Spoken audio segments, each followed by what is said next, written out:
Beneath the surface of warm tropical seas, where sunlight fractures into shifting columns and time moves more slowly, the Elkhorn coral rises not as an animal in motion, but as a structure that defines motion around it.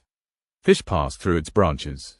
Currents break against its walls. Light bends and scatters across its surface. This is not merely life, it is the framework upon which other lives depend. Scientifically known as Acropora palmata, the Elkhorn coral is among the most important reef-building corals in the Atlantic and Caribbean. Its form is unmistakable. Thick, flattened branches extend outward like the antlers of a great terrestrial mammal, creating dense, interlocking thickets beneath the sea. These formations are not decorative. They are defensive, structural, and essential. The evolutionary history of corals stretches back more than 500 million years. Long before fish filled the oceans, corals were already shaping marine environments. The Elkhorn coral represents one of the most advanced expressions of this lineage, a species optimized for rapid growth and large-scale construction.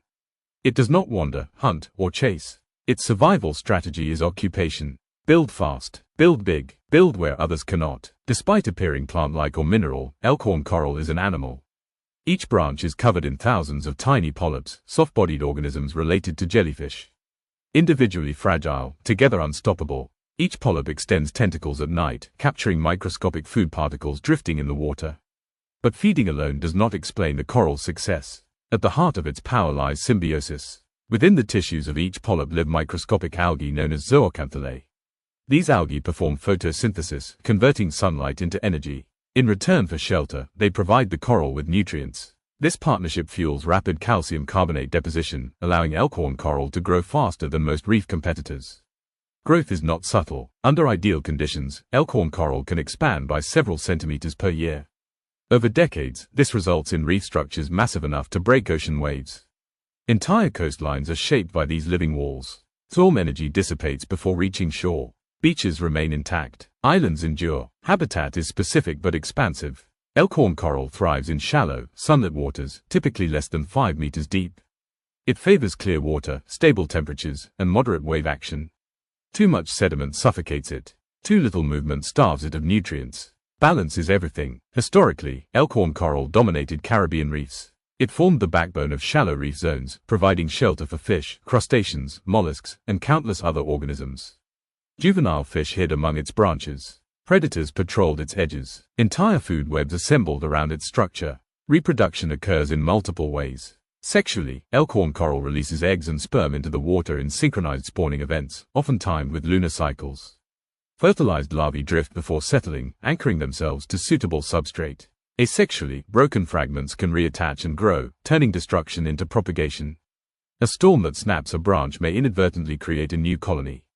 This capacity for regeneration once made Elkhorn coral nearly indestructible. But the modern ocean is different. Rising temperatures disrupt the delicate balance between coral and algae. When stressed, corals expel their zooxanthellae, losing both color and energy.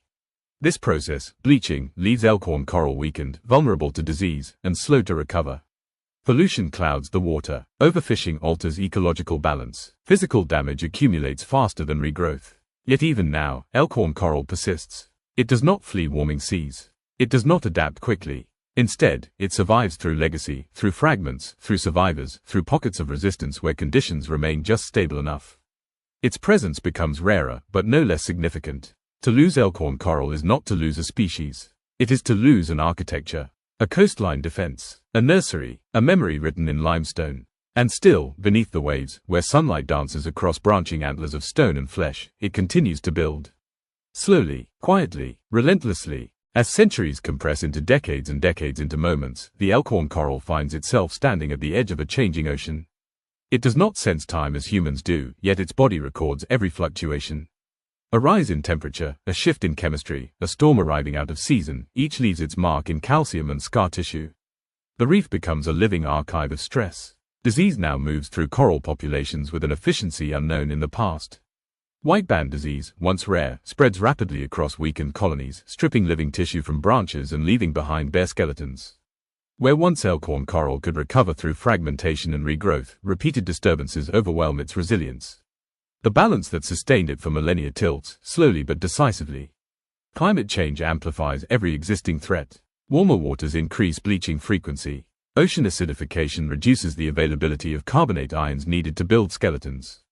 Storms grow stronger, breaking coral faster than it can rebuild. Each stressor alone is manageable. Together, they become transformative. Human presence, though often indirect, remains constant. Coastal development increases sediment runoff, clouding waters that once ran clear. Nutrient pollution fuels algal blooms that compete with corals for light and space. Overfishing removes herbivorous fish that would otherwise keep algae in check. The reef, once a balanced system, becomes crowded and unstable. And yet, Elkhorn coral does not vanish entirely. In protected zones, where water quality improves and fishing pressure is reduced, fragments survive. Scientists and conservationists have begun working with these remnants, not by forcing change, but by assisting natural processes.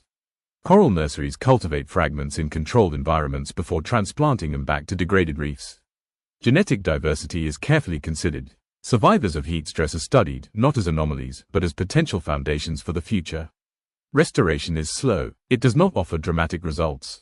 A single fragment may take years to become a meaningful structure. But coral does not measure success in human timescales. Its strength lies in accumulation. Small gains layered over time become architecture. Beyond ecology, Elkhorn coral carries cultural and economic significance. Caribbean communities have relied on reefs for generations, not only for food, but for protection. Reefs buffer shorelines against erosion and storm surge. Without them, coastlines retreat. Infrastructure weakens. Lives are displaced. The coral's fate is inseparable from human futures. There is a philosophical weight to the Elkhorn coral story. It challenges the assumption that life must move to matter. It reminds us that stillness can shape worlds. That presence alone can alter currents, ecosystems, and geography. The coral does not seek dominance. It becomes indispensable by existing long enough to matter. In a rapidly accelerating world, the Elkhorn coral represents endurance without haste. It grows without ambition. It builds without awareness of what it creates. And yet, its absence would be catastrophic. The future of Elkhorn coral will not be decided by adaptation alone. It will be decided by restraint, by how much disturbance is reduced, by how much space is allowed for recovery, by whether the ocean is given time to stabilize. This is not a battle to be won quickly. It is a commitment to patience. Beneath the Caribbean sun, where shallow waters glow turquoise and waves soften against living stone, the Elkhorn coral continues its ancient work. It does not know it is endangered. It does not know it is studied, protected, or debated. It builds because building is what it has always done. And in that quiet persistence lies a lesson older than humanity itself, that survival is not always about speed, strength, or intelligence. Sometimes, it is about holding your ground long enough for the world to remember why you matter.